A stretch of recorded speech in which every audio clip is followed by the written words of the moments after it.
it wasn't you, it was an adaptation that you took on as a way of surviving your childhood, as a way of soothing your pain. It's when we get older that we realize that there's something more to us than a personality, that the personality is actually a defensive cover for who we truly are. And as we start, you go through therapy and you go through layers, and then you realize, oh, that's not actually me, and I'm freer without it. Then you realize that what we thought was the personality was actually just a defensive cover.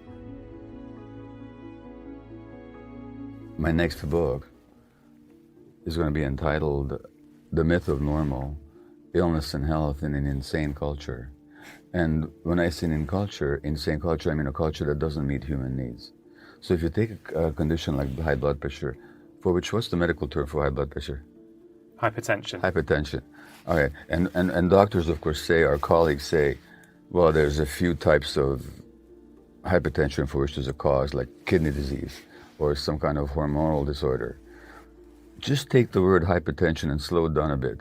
Hypertension, hypertension, hypertension. Maybe there's too much tension in people's lives, you know? And if you actually look at the rising rates of hypertension, it's got to do with social pressure and social stresses. And I know that usually when I take care of myself, I have the blood pressure of a young person. But there's been times in my life when I've been driven by stress, and I've had blood pressure ranges in the risky end of the scale. So for me, when my blood pressure goes up, it's a real warning. Buddy, you've got too much tension in your lives. You better do something about it.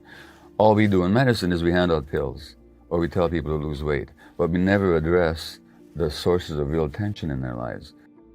And so, for example, if you look at black American males, they have much higher risk of hypertension than, say, white American males.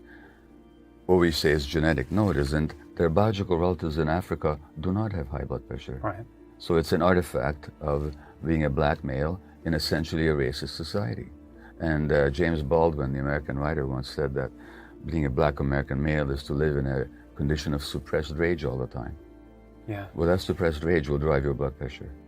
So high blood pressure is a great example of a socially induced physiological condition, which is mediated through our emotions and the impact of our emotions on our autonomic nervous system and on our hormones.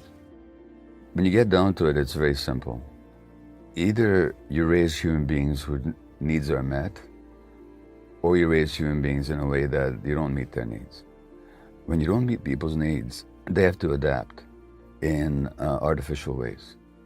Those adaptations become the sources of illness later on. There was an article in Childhood Development generated by the Harvard Center on the Developing Child. So as prestigious as you get. And in their abstract, they say that human environments that, because of scarcity or stress, trouble young children, cause these children to make adaptations which are psychological and physiological adjustments that are necessary for immediate survival and adaptation, but which may come at a long-term cost to health, behavior, and longevity. In other words, the way that young children adapt to stress early on helps them survive that early stress, but in the long term, those same adaptations become sources of pathology. So if you look at my own tuning out, so the tuning out that I did as an infant under conditions of severe psychological strain is an adaptation. It helped me as an infant survive a year where the situation was utterly impossible. But that same tuning out gets programmed into my brain, and now I'm diagnosed with a medical condition, ADHD, decades later. So what was adaptive in one circumstance becomes maladaptive later on. I'm suggesting that much of illness begins with that these are necessary personally adaptations, however, which then stress us later on. And so that there's a real, so what's common to my work is that I look at the sources of adult function or dysfunction in our formative experiences. And, you know, that's not controversial if you look at a gardener. I mean, if a gardener looks at their plants, they know that how they treat that young plant will have a huge impact on the adult plant. Anybody who is in animal husbandry will realize that how you treat the young whether it's a dog or a horse, will have a huge impact on the personality and behavior of that animal later on. Why don't we get the same thing in human beings? It's the same principle. So it's essentially very simple. I make the distinction between blame and responsibility. Blame says that you did something that you could have done otherwise, and so therefore you're at fault. That's what blame says. Responsibility says, yes, you did this to yourself, but not consciously or deliberately. You did it because you're programmed to do it by your own childhood experience, which in turn was programmed by your parents' childhood experience. So there's nobody at fault. Everybody does their best. Well, we do pass these unconscious patterns on. And you don't blame people for having unconscious patterns. You try to make them conscious of it so they can take responsibility for it. So there's no responsibility without consciousness. And there's no blame. So I don't blame anybody for their illness. I don't blame their parents either. But I do say these unconscious patterns have been passed on, and these unconscious emotional dynamics have an impact on your physiology. That's all. And if you want to have an impact on your physiology, you got to get conscious. You have to realize what have you been doing unconsciously so you can stop doing it or do it differently. So it's a matter of liberating people from these ingrained patterns for which they're not to be blamed. So in my world, there's no room for blame whatsoever. But there is room for helping people to become responsible, for helping people being response-able, being able to respond to their circumstances. And without awareness, none of us are response-able. The personality itself is a defensive structure that we develop as a way of dealing with our pain. So much of what we consider to be our personality is actually an overlay upon our true selves. And so these weren't choices in childhood. For example, with my ADD, the tuning out. I never chose to tune out, but when I was an infant under the conditions that I've described of being a Jewish infant under the Nazis, I had plenty of stress on me. And how does an infant deal with stress that they can't change?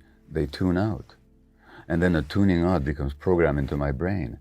And then so many years later, I'm diagnosed with ADD. It wasn't a choice that I made, it was an adaptation. So what I would say about the personality, it wasn't you, it was an adaptation that you took on as a way of surviving your childhood, as a way of soothing your pain. It's when we get older that we realize that there's something more to us than a personality, that the personality is actually a defensive cover for who we truly are. And as we start, you go through therapy and you go through layers, and then you realize, oh, that's not actually me, and I'm freer without it. Then you realize that what we thought was the personality was actually just a defensive cover. And once we strip that defense off and we find it no longer necessary, we become much more true to ourselves, much more true to ourselves, so we become much more balanced and happier in our lives. So yes, it was the personality, but you are not your personality. When I speak to a room of people and I ask them how many are addicted, most people will only think of drugs, so some people put their hand up. Then I give them my broader definition of addiction, and not everybody puts their hand up. And that definition is that an addiction is manifested in any behavior that a person finds temporary pleasure or relief in, and therefore craves, but suffers negative consequences in the long term, and is going to be able to give it up. So any behavior, not just drugs. The key hallmarks are craving, pleasure, relief in the short term, negative outcomes in the long term, inability to give it up. That's what an addiction is. Sex, to gambling, to shopping, to eating, to work, to exercise, to the internet, to gaming, to pornography, to political power, to the acquisition of wealth, to the hoarding of objects, anything. And when you give that definition, and you ask people how many here would acknowledge some addiction in their life, sometimes the vast majority of people would put their hands up, which means to say that addictions are on a continuum, it's on a spectrum, and they're distributed, dispersed throughout all of our society. And so that the identified drug addicts make up only a small, narrow segment of our addicted population. Really what it is, all addictions are an attempt to regulate an unbearable emotional state internally. But you're trying to regulate your internal state through external means. And that's what an addiction is. So temporarily you get a change in the state of your brain, in a change of your physiology.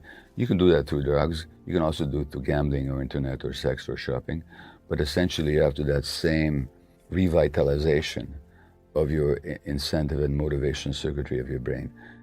And so from my perspective, there's only one universal addiction process that dominates all addicted people.